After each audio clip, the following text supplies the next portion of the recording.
geçen derslerde Kürt devriminin açıkladık ve ondan da önce Kürdistan'a ait olan anlaşmaları açıkladık ki bunlardan da Sykes-Picot Anlaşması'ydı, Sivar Anlaşması'ydı, Lozan ve Irak ile İngiltere arasındaki anlaşma ve Saadabad Anlaşması'nı da açıkladık. Bu anlaşmaların bazında Kürt sorunu bahsedilmişti. Özellikle de Sivar Anlaşması'nda, Lozan Anlaşması ve diğer anlaşmalarda Kürt sorunu hiçbir şekilde açıklamamışlar ve çözemediler. Ve geçen derslerde de Kürdistan'da olan devrimleri, ortaya gelen devrimleri açıkladık ve bazı devrimler dedik ki liderler ve şeyh kabile adıyla adlandırılırdı. Bazıları da bölge adıyla adlandırılırdı. Bugün de konusunda varımızda İkinci Dünya Savaşı'ndan sonra 1958 yılına kadar Kürdistan. Kuşkusuzdur ki İkinci Dünya Savaşı 4 yıl sürmüştür. 1939'da başlamıştır ve 1945'te sona ermiştir. Ama Birinci Dünya Savaşı 4 yıl sürmüştür. 1914'te başlamıştır, 18'de de sona ermiştir. İkinci Dünya Savaşı sona erdikten sonra 1945 yılında sona erdi. Bölgede yani Kürt tarihinde yeni bir dönem başladı.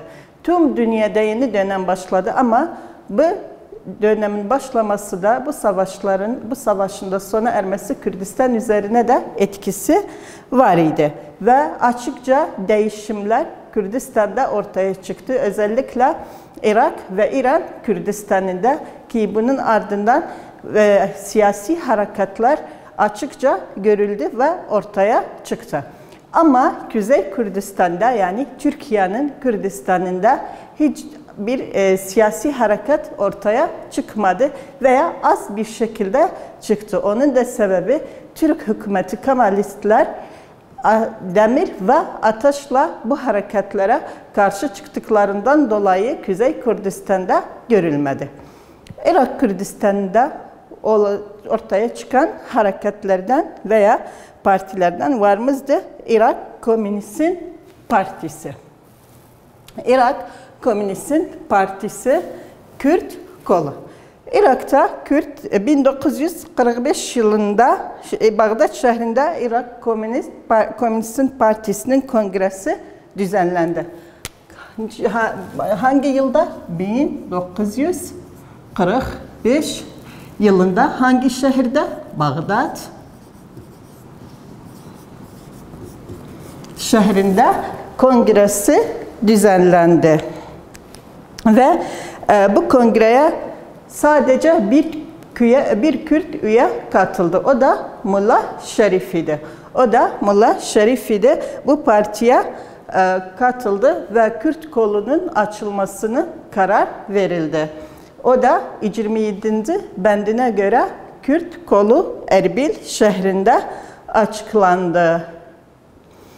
Sonra da ve bu partinin de işleri gizli bir şekildeydi. Erbil, Süleymani, Kerkük sınırını geçmezdi. Yani sadece bu üç şehirdeydi bu partinin faaliyetleri. İkinci parti ise varımızda Irak Kürdistan'ın da Komünist Partisi Şoruş. O da aynısı 1945 yılının sonbaharında açıldı ve genel sekreteri de Salih Heyderi'ydi ve bunun da bir gazetesi var idi. Bu partinin adı Şoruş idi. Sonradan partinin de adı Şoruş'a değişti. Gazetesi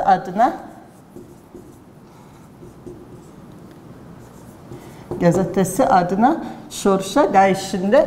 1945'in son baharındaydı. Kuruldu. Gazetesi adıyla partinin de adı Şoruş'a değişti. Ve bunun da aynı genel merkezi Erbil şehriydi ve amacı da Kürt için merkezi olmayan bir hükümetin kurulması. Bu da ikinci Kürt Partisi'ydi. Başka bir Kürt Partisi de aynı Irak'ta var idi. O da Kürdistan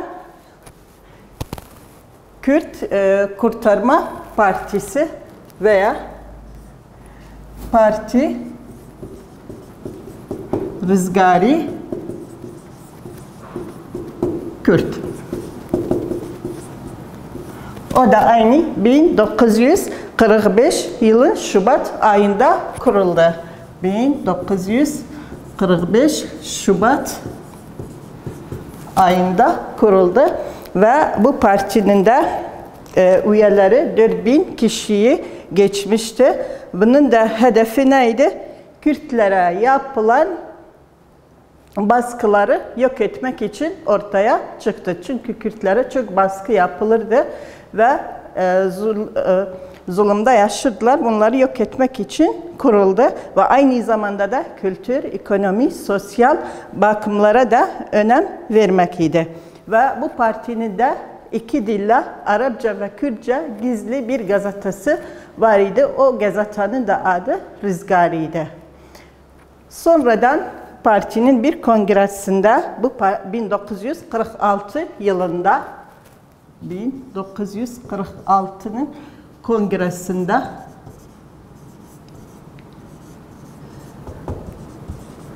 partinin adı, bu partinin bir kararla bu parti dağıldı ve Kürt Demokratik Partisi'nin kurulmasını ilan ettiler. Sonradan varımızdı Kürt Demokrat Partisi.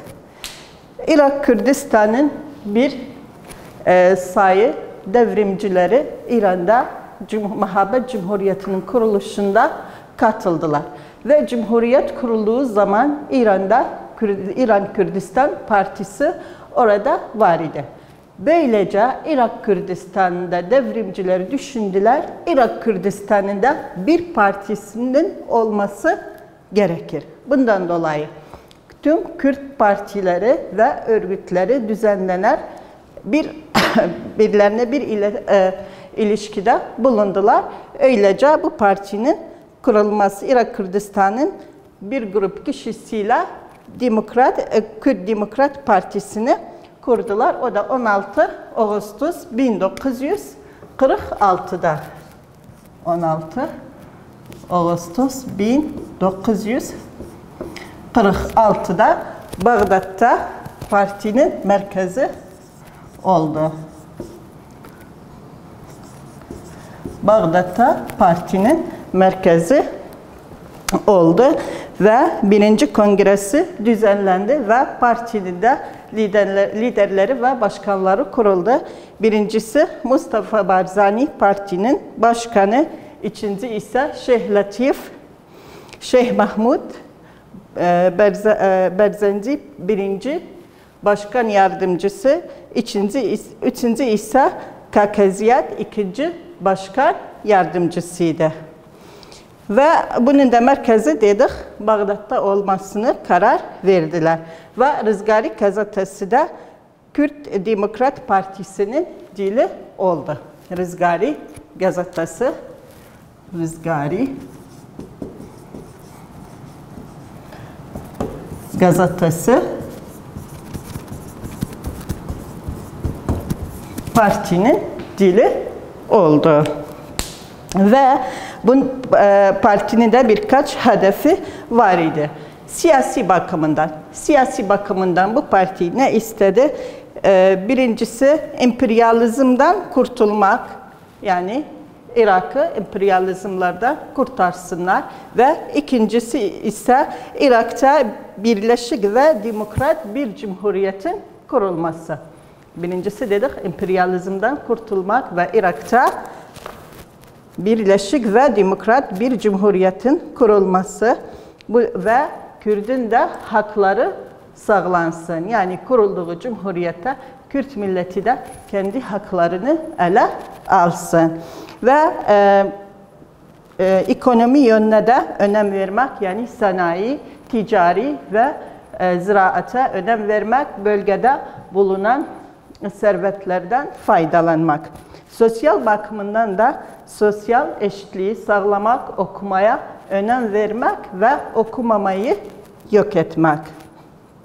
Sonra da 26 Şubat 1953 yılında Kerkük şehrinde parti yeniden bir kongre yaptı, düzenledi. O da 3. kongresiydi. 26 Şubat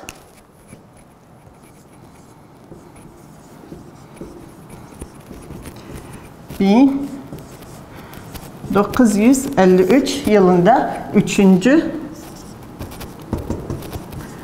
kongresi düzenledi. Partinin adı değişti. Irak Demokrat Partisi'nden Irak Kürdistan Demokratik Partisi'ne değişti ve Rızgari gazetesinin de adı Habat gazetesine değişti. Bu da Kürt Demokrat Partisi'ydi. Partileri ve düzenli tarihlerini belirledikten sonra İndecalik Kürt'ün bir önemli olayına bütün tarihinde, o da Kürdistan Cumhuriyeti ve Kürdistan'ın siyasi davranışına etkisi. Kürdistan Cumhuriyeti Doğu Kürdistan'da kuruldu. Yani İran kısmında kuruldu. Bu partinin de, yani Kürdistan'da Vahabet Cumhuriyeti'nde kurulmasında siyasi partilerin de önemli rolleri var idi. İlk önceden Vahabet şehrinde Kürdistan Yaşama Toplumu var idi.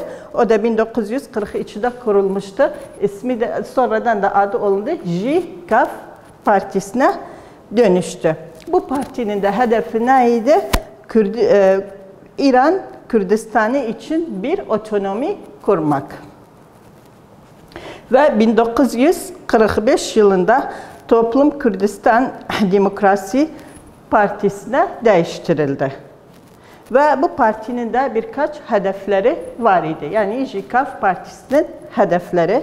Birincisi, İran Kürtleri için İran'da bir Kürt devletinin kurulması. Yani orada yaşayan Kürtlere bir özel devlet olsun. İkincisi de okuma Kürtçe olsun ve devletin de müesseselerinde Kürt dili resmi dil olsun.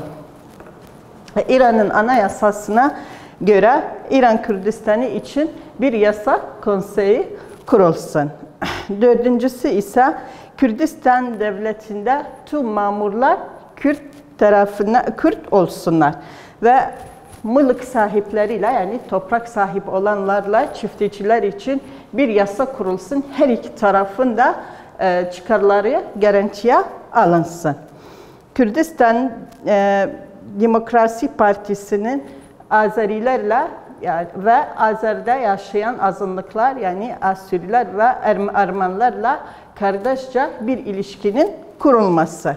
Ve Kürdistan Demokrasi Partisi Kürt milletinin manevi ve ekonomi durumunu iyileştirmek için çaba harcamaktaydı. O da sanayiye önem vermek, ziraaya önem vermek ve ticaret ve sağlık okumaya da önem vermek için çaba harcamaktaydı. Bu da İran Demokrat Partisi'nin hedefleri, amaçlarıydı. Bakalım Kürdistan Cumhuriyeti'nin kurulması. Kürdistan Cumhuriyeti nasıl kuruldu? İlk önceden Azerbaycan'da otonomi cumhuriyeti kuruldu. O da 1945 yılındaydı. Azerbaycan'da otonomi cumhuriyet 1945 yılında gerçekleşti. Ama neyle gerçekleşti? Sovyet Birliği'nin yardımıyla.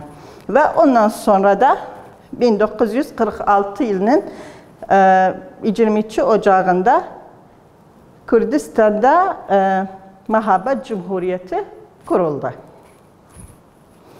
Ve kurulduktan sonra Gazi Muhammed tarafından kuruldu. O da bakanları kurmasını bildirdi.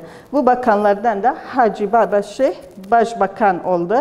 Mehmet Hüseyin Seyfi Kazi Savunma Bakanı, Muhammed Emin Maini İç İşler Bakanı oldu. Ve 11 bakandan olan diğer bakanları da atadı. Kazi Muhammed de bir ünlü kişiydi. Mahabete ve Mokriyan halkı da onun çevresinde toplandılar. Bu cumhuriyeti ilan etti. Ama bu cumhuriyet sadece 11 ay yaşadı ve bazı elde önemli şeyler Kürtler için ele aldı. Tarihte ilk olarak Kürtçe bir radyo kuruldu ama bu radyonun da sadece başkentten diğer bölgelere yayılmazdı. Kürtçe gazeteler kuruldu. İlk olarak Kürt kadını siyasi işlere katıldı ve bölgeni geliştirmek için bir şirket kurdu. Bu şirketi de bölgede yani Mahabet'te, Cumhuriyet'te yaşayan kişiler tarafından yardım edildi ve gazeteler Kürtçe, dernekler Kürtçe oldu. Okullarda da öğretmenler Farizce, Kürt'e diline çevirirdiler.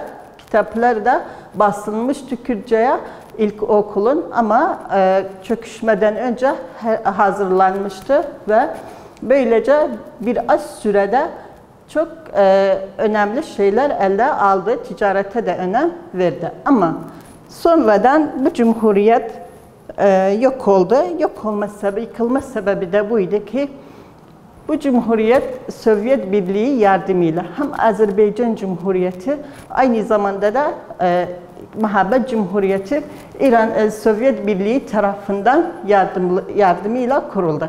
Sovyet Birliği yardımını duruttuktan sonra ilk önceden Azerbaycan Otonomi Cumhuriyeti yok oldu. Sonradan da Mahabet Cumhuriyeti yok oldu. Ve bir düzenli orduya sahip değildi. Ağır silahları yok idi ve tüm ulusal bölgelerde İran'ı desteklediler.